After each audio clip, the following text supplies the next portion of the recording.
Hello everyone, and welcome to another episode of Horror History Class. I'm Mr. Mac. Now this class is special. More special than your mom's birthday kind of special. Today we look at a personal favorite of mine. Class, here's The Shining. Now pay attention, students. Class is in session.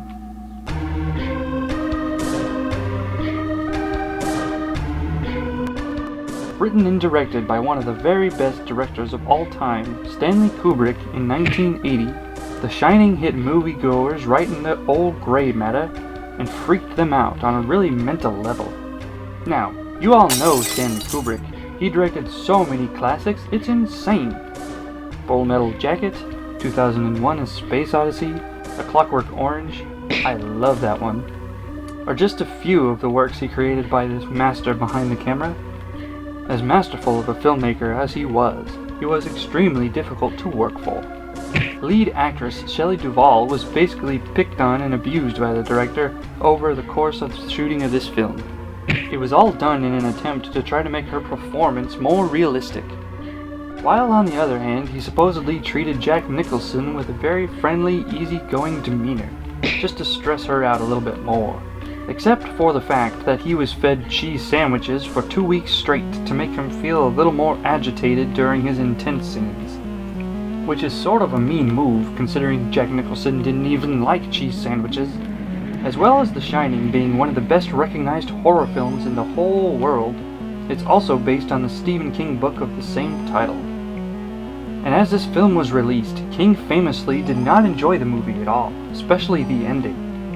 I would mention the book more, but I have a confession to make here, students. I can't read. Just kidding, class. I am a creature teacher after all. I can read just fine. What do you think I am? What do you take me for? Now, Danny Lloyd was the little boy in the movie, and it was his first acting gig ever. He had no clue that he was making a horror film, so the crew kept that a secret from him during the whole shoot. He didn't even get to see a full cut of the film for years, till he was about 17. I would be pissed off if I had to spend 11 years waiting to see a film that I was in. Stanley Kubrick is famous for shooting things over and over and over and over and over and over and over and over again. Like the famous scene where Jack Nicholson goes through the door with an axe. He actually had Jack Nicholson smash up 60 doors just to get the shots that he wanted. 60 doors!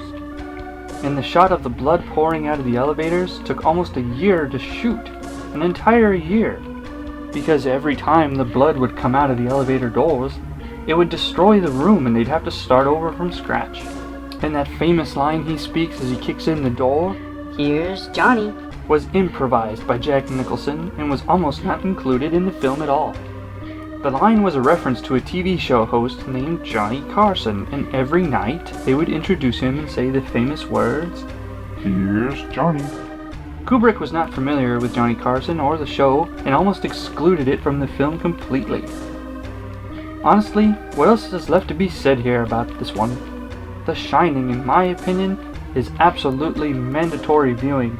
It's a total classic from top to bottom. If you haven't seen it yet, please do. And it'll mess with your head and stick with you for a long time. Now class, remember to like, subscribe, and comment on what films you would like to study next. See you all next time. Class dismissed.